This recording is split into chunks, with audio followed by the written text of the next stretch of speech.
اچھا اگر ہم ذرا ایک سب سے بڑے کانفلکٹ کی بات کر لیں اس وقت جو غزہ میں اس وقت جو حالات چل رہے ہیں، آپ کو کیا لگتا ہے؟ مطلب مجھے پرسنلی یہ لگتا ہے کہ مسلمانوں نے غزہ کے معاملے پر بڑا مایوس کیا ہے، مسلمان حکمرانوں نے، ویسٹ نے بڑی آواز اٹھائی، ہر جگہ ہم نے دیکھا وہاں پر بڑے بڑے لاکھوں لاکھوں لوگوں کے اجتماعات ہوئے، یونیورسٹی اسٹوڈنٹس جو ہے انہوں نے بڑے رسک لیے، سب وہ کھڑے ہو گئے، آئی وی لیگ کے اسٹوڈنٹس جن کو ایڈمیشن لینے کے لیے اپنی زندگیاں داؤ پہ لگانی پڑتی تھی، وہ اپنے ایڈمیشنز اور اپنا سب کچھ قربان کرنے کے لیے تیار تھے، صرف اور صرف غزہ کے لیے آواز اٹھا رہے تھے۔ آپ کو کیا لگتا ہے کیا مسلمانوں نے مایوس کیا؟ What do you think? No I don't think so. میں اس انالیسس سے میں ڈفرینٹ رائے رکھتا ہوں، کیونکہ دیکھیں جب آپ کمپیریزن کریں گے تو آپ حکومت کا حکومت سے کریں گے، عوام کا عوام سے کریں گے. جہاں ویسٹ کے اندر ہم نے دیکھا کہ بہت بڑے پیمانے پہ لوگوں کا ایک رائز ہوا، تو ہم نے وہاں پہ حکومتوں کا وہ رائز نہیں دیکھا، بلکہ بڑی لمیٹڈ سی سپورٹ دیکھی. ان دی اینڈ وہ سپورٹ فلسطین کے لیے بہت بڑھ گئی، لیکن وہ بہت بڑھ گئی بذات خود ایک ریلیٹیو ٹرم ہے، بیکاز ہم اس کا کمپیریزن کر رہے ہیں پچھلے 70-80 سال سے. اوور آل تو انہوں نے بھی ایسا تو نہیں کیا کہ وہ اسرائیل پہ پابندیاں لگا دیں یا یونائٹڈ نیشن سے کوئی پیس فورس وہاں پہ، اس طرح کی تو کوئی بات نہیں ہوئی. تو یہی ہوا انہوں نے کہ بس بیسٹ جسے کہتے ہیں کہ کچھ کنڈمنیشن کر دی، یا انہوں نے بعد میں اپنی عقل کے مطابق ٹو اسٹیٹ سولوشن دے دیا، ارسپیکٹو آف دا فیکٹ کہ وہ واقعی سولوشن ہے یا نہیں ہے، لیکن ایٹ لیسٹ ایک ان کی طرف سے ایک اسٹیپ تھا. اس طرح کی ریزسٹنس جو عوام کی ہم نے وہاں پہ دیکھی ہے، یہ ہم نے عالم اسلام میں بھی جگہ جگہ دیکھی ہے. جہاں جہاں پہ بھی اجازت دی گئی، جہاں پہ نہیں اجازت دی گئی وہ تو ایک سپریشن ہے. وہ تو امریکہ میں بھی ہونا شروع ہو گیا کہ جو امبیسیز ہیں ان کی فنڈنگ روک دو، اور یہ معافی چاہتا ہوں یونیورسٹیز جو ہیں ان کی فنڈنگ روک دو اینڈ سو فورتھ. یہ تو ہم نے تماشا ہر جگہ دیکھا. اس سارے معاملے میں جو ایکسیپشن کے طور پہ ایک دو ملک ہیں ان کا نام لیا جا سکتا ہے، جیسے ساؤتھ افریقہ ہے جس نے پریکٹیکلی ایک سٹیپ اٹھایا. اس حوالے سے ہم کہہ سکتے ہیں کہ مسلمان ملکوں نے، یعنی جو حکومتیں ہیں میں ان کی بات کر رہا ہوں، انہوں نے اپنا فرض نہیں نبھایا. آپ ان کو ویسٹ سے کمپیئر کر سکتے ہیں، لیکن جہاں تک عوام کا تعلق ہے عالم اسلام میں، آئی تھنک عوام تو کوئی ملک میرے پتہ میں ایسا نہیں ہے جہاں پہ عوام نے اس کو رسپونڈ نہ کیا ہو، فائنینشلی پیچھے رہے ہوں. مطلب کئی ارب روپیہ اکٹھا ہوا ہے فلسطین کے لیے عالم اسلام میں سے، وہ سارا حکومتوں کا دیا ہوا نہیں ہے، عام عوام کا ہے. اب وہ کتنا پیسہ وہاں پہ پہنچا، کتنا اسرائیل نے نہیں پہنچنے دیا.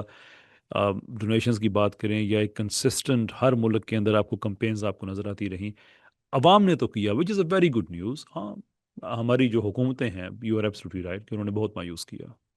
اچھا دیکھیں ایک اور چیز بھی ہے کہ اگر ہم فلسطین کے ایشو کی بات کریں تو اس میں ہم دیکھتے ہیں کہ یہ جو ہمارا ایک ایسا طبقہ جو کہ ریلیجس طبقہ کہہ لیں ہم اس کو، یا ریلیجن کی بات کرتا ہے، اور ایک ایسا طبقہ جو کہ سیکولر طبقہ ہے، لبرل طبقہ ہے، اس کی بات کر لیں، سب کا موقف ایک ہی ہے کہ پیلسٹائن میں جو کچھ اسرائیل کر رہا ہے وہ غلط کر رہا ہے.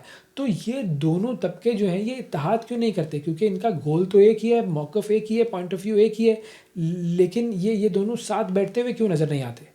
ایکچولی تین گروپس ہیں ان میں. ایک ہمارا جو جسے آپ کہہ سکتے ہیں کہ روایتی مسلمانوں کا ہے، ایک لبرلز کا ہے، اور ایک لیفٹ کا ہے. لیفٹ مطلب جو پالیسی لیول پہ بات کریں تو ہم very sorry to put in very strong words, لیکن یہ دونوں پالیسیز جو ہیں یہ منافقت کی بیس پہ ہیں.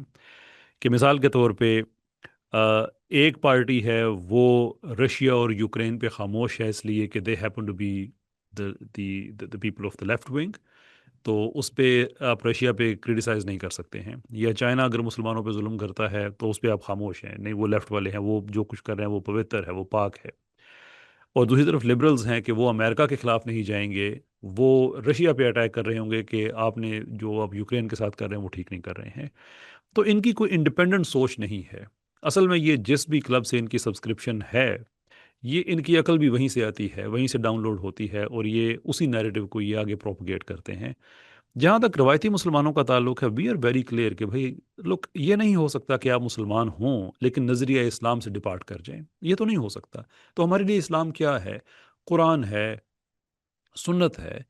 تو احادیث میں یہ چیز واضح ہے کہ جو مسلم امت ہے یہ ایک واحد جسم کی طرح ہے. آپ نے اکٹھے رہنا ہے، آپ ایک پوری طرح سے ایک ہولسٹک سسٹم ہے، آپ کا ایک ایکو سسٹم ہے.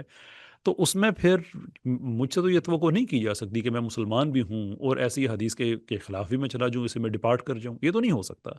تو ہم کم سے کم اپنی پوزیشن میں کنسسٹنٹ ہیں. وہ جو دوسری پارٹیز ہیں، دوسرے دو جو کیمپ ہیں، they are very much driven by whichever club they follow. اور فائنلی میں چاہوں گا آخر میں کہ اگر ہم ایک ریوائول چاہتے ہیں مسلمانوں کا، تو کون سی ایک چیز ہے جس پر ہمیں فوکس کرنا چاہیے، یا کس چیز پر فوکس کرنا چاہیے؟ سب سے امپورٹنٹ چیز کیا ہوگی؟ لک یہ اٹس آئی انڈرسٹینڈ کہ یہ کوشچن بہت زیادہ اہمیت کا حامل ہے کہ کوئی ایک چیز ایسی ہو جائے. ود رسپیکٹ ٹو ویسب I fundamentally take a different view when it comes to that. ایک چیز کیوں؟ فور واٹ پاسبل ریزن ایک ایسی چیز ہے جس پہ ہم کہیں کہ باقی بھائی ہم نے اپنی اکانومی پہ بھی محنت کرنی ہے، ہم نے ٹیکنالوجی کی طرف جانا ہے، سائنس کی طرف جانا ہے، ہم نے ہر ملک، مسلمانوں کا جو ملک ہے وہاں پہ عدالتی نظام ہے اس کو ٹھیک کرنا ہے، اور یہ ساری چیزیں ہوں گی آئیڈینٹی کے ساتھ. تو آئی مین انفیکٹ جو بھی آپ کا سوال تھا کہ کوئی ایک چیز اس پہ ہم محنت کریں، تو اوبیسلی یہ ساری چیزیں وہ ہم نے محنت کرنی ہے، لیکن یہ ساری محنت اف یو ڈگ ڈیپ، آپ کے کوشچن کے ڈیپ اگر ہم لیول پہ جائیں تو کسی ایک چیز پہ اگر ہم ریڈیوس کریں خود کو، تو وہ اسلامک آئیڈینٹی ہی بنتی ہے. If you realise who you are, you realise what you stand for, تو آپ کو آئیڈیا ہوگا کہ آپ یہ نماز روزہ پڑھنے کے لیے نہیں آئے ہوئے ہیں اس دنیا میں. وہ کام تو فرشتے بڑا اچھا کر سکتے تھے. جو خلیفہ کا سٹیٹس ہے، خلیفۃ الارض کا، وہ ایک اپنے ساتھ ایک معنی رکھتا ہے، اپنے ساتھ ایک ذمہ داری رکھتا ہے. وہ ذمہ داری اس نظام کو اسٹیبلش کرنا ہے جو اسلام نے ہمیں دیا ہے، وہ اکانومی کے اندر ہو، وہ عدالت کے اندر ہو، وہ سوسائٹی کے اندر ہو، اینی ویئر. تو اس سے ہمارے باقی سارے سسٹمز جو ہیں وہ ٹھیک ہو جاتے ہیں. So we have to work on all of those. But all of those must be underpinned by our identity.